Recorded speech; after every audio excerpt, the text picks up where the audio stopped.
आकाशवाणी भोपाल से प्रस्तुत है निवाड़ी से लेके चिट्ठी। आलेख विवेक दांगी। वाचन स्वर दीपा सिंह।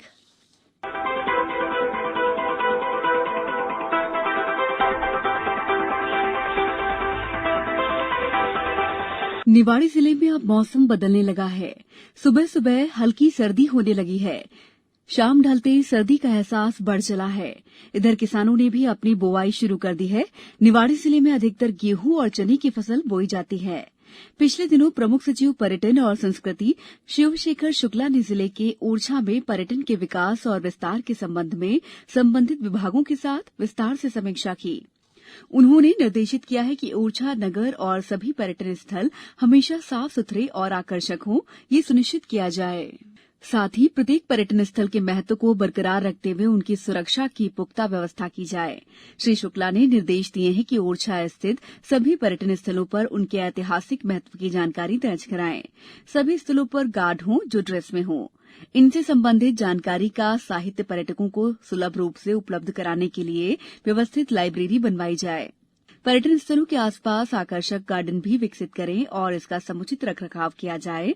प्रत्येक पर्यटन स्थल पर इलेक्ट्रॉनिक टिकट काउंटर और सोवेनियर शॉप शुरू की जाए। नगर में पर्यटकों के भ्रमण के लिए ई रिक्शा, साइकिल स्टैंड बनाने और पर्यटकों को नगर भ्रमण की सुविधा उपलब्ध कराई जाए।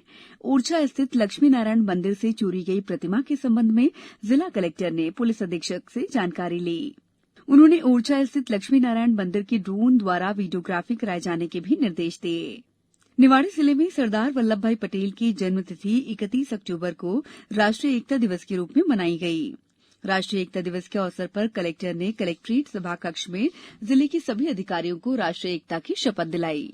कार्यक्रम में कोरोना योद्धाओं, डॉक्टर, स्वास्थ्यकर्मी, सफाई कर्मियों, आंगनवाड़ी कार्यकर्ताओं को प्रमाण पत्र वितरित किए गए। निवाड़ी में ग्रामीण स्तर के स्कूल स्मार्ट स्कूल बनेंगे। निवाड़ी जिले के पृथ्वीपुर अनुभाग में 10 स्कूल शामिल होंगे। साथ ही हाई स्कूल और हायर सेकेंडरी स्कूल की क्लास को स्मार्ट क्लास मेके के लिए चयनित किया गया है। स्मार्ट क्लास में डिजिटल शिक्षा के माध्यम से लोगों को ऑडियो वीडियो माध्यम से पूरी पढ़ाई कराई जाएगी। साथ ही पूरी क्लास सुसज्जित तरीके से अच्छे फर्नीचर और आधुनिक तकनीक से परिपूर्ण होगी, जिससे गांव के बच्चों को भी महानगर के स्कूलों की तरह सुविधाएं मिल सकें। पिछले दिनों जिला कलेक्टर ने राष्ट्रीय बीज निगम क्षेत्रीय कार्यालय का औचक निरीक्षण किया। संस्था द्वारा संचालित प्रसंस्करण इकाई का अवलोकन किया गया।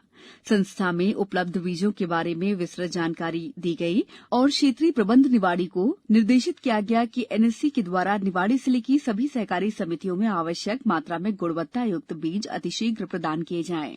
निरीक्षण के साथ समय में उपस्थित कृषि विभाग के अधिकारियों को निर्देशित किया गया है कि समितियों द्वारा सहकारी बैंक को भेजी गई बीज की मांग संकलित कर राष्ट्रीय बीज निगम से बीज शीघ्र भेजने की व्यवस्था करें।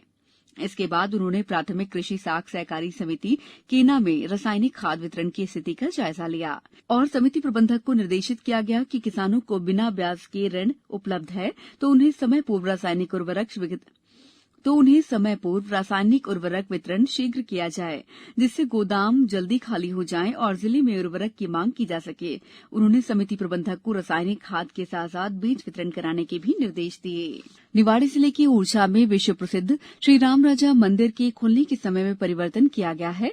शरद पूर्णिमा के बाद ये मंदिर सुबह 8 बजे के स्थान पर सुबह 9 बजे खुलेगा। पिछले दिनों कलेक्टर आशीष भार्गव की अध्यक्षता में महत्वाकांक्षी योजना मॉडल आंगनवाड़ी केंद्र और महिला ज्ञानालयों के संबंध में आधारभूत उन्मुखीकरण कार्यक्रम ओरछा स्थित शासकीय सभागार में आयोजित किया गया। पिछले दिनों केंद्र सरकार के संयुक्त सचिव निवाड़ी जिले के प्रवास पर आए। प्रवास के दौरान उन्होंने निवाड़ी जिले में गरीब कल्याण रोजगार अभियान के तहत पलायन से लौटे प्रवासी श्रमिक परिवारों को तत्काल रोजगार उपलब्ध कराने के लिए आजीविका संवर्धन अधोसंरचना विकास के लिए किए जा रहे कार्यों का निरीक्षण किया। हाल ही में जिले में जल उपभोक्ता समिति की बैठक आयोजित की गई। बैठक में जल संसाधन विभाग के अधीक्षण यंत्री ने बताया कि जिले के सिंचाई तालाबों में उपलब्ध सिंचाई जल की जानकारी प्रस्तुत की। बैठक में कलेक्टर ने कृषि विभाग के अधिकारियों को निर्देशित किया है कि जिले में पिछले साल की तुलना में तालाबों का भराव 1/4 मात्र भरा हुआ है, इसलिए किसानों को कम पानी वाली फसलें बोने की सलाह दी जाए। जिले की चिट्ठी समाप्त हुई।